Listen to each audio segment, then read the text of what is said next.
Hello नमस्कार श्री स्वामी समर्थ। स्वागत आहे तुम्हा सगळ्यांचं माझ्या यूट्यूब चॅनलवरती। आजचा दिवस तुम्हा सर्वांना खूप छान सुखाचा आणि आनंदाचा जाऊ देत हीच मी स्वामींच्या चरणी प्रार्थना करते आणि आजच्या व्हिडिओला सुरुवात करते। पण त्या अगोदर तुम्ही माझ्या चॅनलवरती जर नवीन असाल तर चॅनलला सबस्क्राइब नक्की करा। त्याचबरोबर कमेंटमध्ये श्री स्वामी समर्थ लिहायला अजिबात विसरू नका। उद्या 15 जानेवारी वार आहे सोमवार आणि उद्या आहे मकर संक्रांत। नवीन वर्षातला आणि हिंदू धर्मातला सर्वात पवित्र सणांपैकी असा हा सण मकर संक्रांत असतो। मकर संक्रांतीच्या दिवशी स्नान आणि दान याला अतिशय महत्त्व असतं। जेव्हा सूर्य एका राशीतून दुसऱ्या राशीमध्ये प्रवेश करतो त्या दिवसाला मकर संक्रांत असं म्हटलं जातं। मकर संक्रांतीपासून चांगल्या दिवसाची सुरुवात होते आणि सूर्य या दिवसामध्ये दक्षिण ते उत्तर गोलार्धामध्ये फिरत असतो। त्यामुळे देवतांच्या दिवसांची सुरुवात सुद्धा या दिवसापासून होत असते आणि या दिवशी स्वर्गाचं दार उघडतं। म्हणूनच या दिवशी केलेलं पुण्य आणि दान हे इतर दिवशी केलेल्या दानांपेक्षा अधिक फलदायी आपल्याला ठरत असतं। हे दान केलेलं सुवर्ण दाना इतकंच पुण्य आपल्याला मिळत असतं आणि म्हणूनच मकर संक्रांतीच्या दिवशी भगवान सूर्यदेव आपल्या शनी देवांना भेटायला त्यांच्या घरी जातात आणि शनी मकर राशीचे देव आहेत आणि म्हणूनच याला मकर संक्रांती असं म्हटलं जातं। तर या दिवशी सूर्यदेवांच्या सोबत आपल्याला शनिदेवांची सुद्धा पूजा करायची असते। अशा अनेक प्रकारच्या कथा सुद्धा आहेत। तर या तीळ संक्रांतीच्या सणाच्या मागे सांगितल्या अशा कथा जातात। तर या दिवशी बघा आपल्याला काही उपाय सुद्धा करायचे आहेत। तर आजच्या व्हिडिओमध्ये तुम्हाला मी एक अतिशय प्रभावशाली उपाय सांगणार आहे। तर तुमच्यासोबत मी आज 2 उपाय शेअर करणार आहे। तर तुम्हाला पिंपळाच्या झाडाला अशी एक वस्तू अर्पण करायची आहे। त्यामुळे आपल्या आयुष्यातल्या सर्व अडचणी, शनी दोष, साडेसाती आणि दारिद्र्य हे दूर होईल आणि 7 पिढ्यांचं गरिबी सुद्धा तुमची नष्ट होईल। तर असा हा एक उपाय तुमच्यासोबत मी आजच्या व्हिडिओमध्ये शेअर करणार आहे। त्यामुळे व्हिडिओ हा स्किप न करता शेवटपर्यंत नक्की पहा, जेणेकरून तुमच्यापर्यंत योग्य ती माहिती पोहोचेल।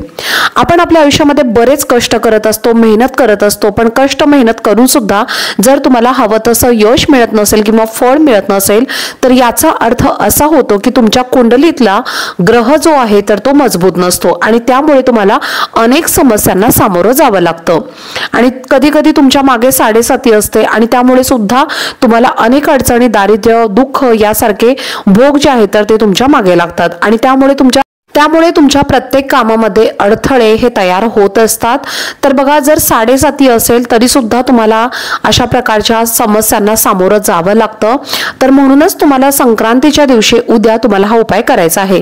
त्यामुळे तुमच्या आयुष्यातल्या सर्व अडचणी, शनी दोष, दारिद्र्य, इडापिडा किंवा तुमचे जे काही भोग असतील, वाईट कर्म असतील तर हे यामुळे नष्ट होतील आणि 7 पिढ्यांचं दारिद्र्य किंवा गरिबी ही सुद्धा तुमची नष्ट होईल।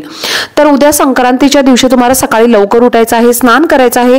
स्नान केल्यानंतर सूर्याला अर्घ्य द्यायचं आहे आणि त्यानंतर हा जो उपाय आहे तर तो उद्या संध्याकाळी तुम्हाला करायचा आहे। उद्या संध्याकाळी 5 वाजल्यानंतर तुम्ही हा उपाय केव्हाही करू शकता। तर त्यासाठी तुम्हाला एक तांब्याचा कलश घ्यायचा आहे पाण्याने भरून।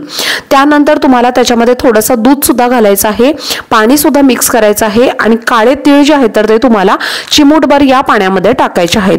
त्यानंतर एक छोटासा गुळाचा खडा सुद्धा या पाण्यामध्ये तुम्हाला टाकायचा आहे आणि हे पाणी म्हणजे हा तांब्याचा कलश घेऊन तुम्हाला जायचं आहे। तर बघा तुम्हाला त्याच्यासोबत एक सुगड सुद्धा घ्यायची आहे। सुगड म्हणजेच काय तर बोळकं सुद्धा बऱ्याच ठिकाणी म्हटलं जातं। तर हे बोळकं म्हणजे सुगड तुम्हाला घ्यायचं आहे। मकर संक्रांतीच्या दिवशी आपण या सुगडांची पूजा करत असतो। तुमच्याकडे जर एखादं जुनं असेल सुगड किंवा तुम्ही जर एखादं एक्स्ट्रा सुगड नसेल तर घेतलं तरीही चालेल। तर त्या सुगडामध्ये सुद्धा तुम्हाला तीळ भरायचे आहेत। तीळ भरल्यानंतर त्याच्यामध्ये तुम्हाला एक गुळाचा खडा ठेवायचा आहे आणि हे सुगड भरून तुम्हाला आता या सुगडामध्ये तुम्ही पांढरे किंवा काळे तीळ भरले तरीही चालतील। तर ह्या 2 वस्तू घेऊन तुम्हाला पिंपळाच्या झाडाजवळ जायचं आहे। पिंपळाच्या झाडाजवळ गेल्यानंतर सर्वप्रथम तुम्ही जे पाणी तुमच्या सोबत आणलेलं आहे तर ते तुम्हाला या पिंपळाच्या झाडाला अर्पण करायचं आहे। अर्पण केल्यानंतर तुम्हाला पिंपळाच्या झाडाला नमस्कार करायचा आहे, प्रार्थना करायची आहे आणि तुमच्या आयुष्यातल्या ज्या काही सर्व समस्या आहेत, ज्या काही तुमच्या अडचणी आहेत तर त्या सर्व दूर व्हाव्यात अशी तुम्हाला मनोमन प्रार्थना करायची आहे। त्यानंतर तुमच्या मनातल्या ज्या काही इच्छा आहेत तर त्या सुद्धा तुम्हाला व्यक्त करायच्या आहेत।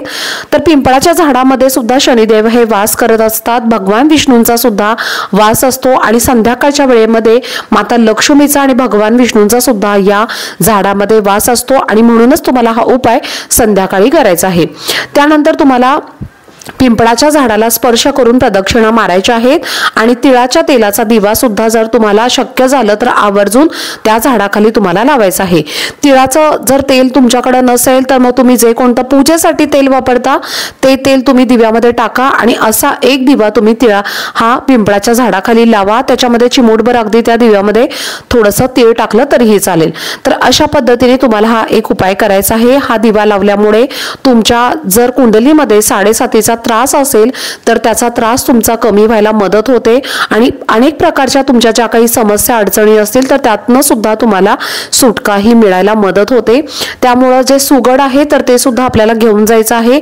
पिंपळाच्या झाडाखाली जर एखादं पान वगैरे पडलेलं असेल गळून तर ते पान तुम्हाला घ्यायचं आहे आणि त्या सुगडावरती तुम्हाला ठेवायचं आहे आणि हे सुगड घेऊन तुम्हाला या पिंपळाच्या झाडाजवळ काय करायचं आहे तर हे तुम्हाला रुईच्या झाडाजवळ घेऊन जायचं। रुईच्या झाडाखाली तुम्हाला हे बोळकं ठेवायचं आहे।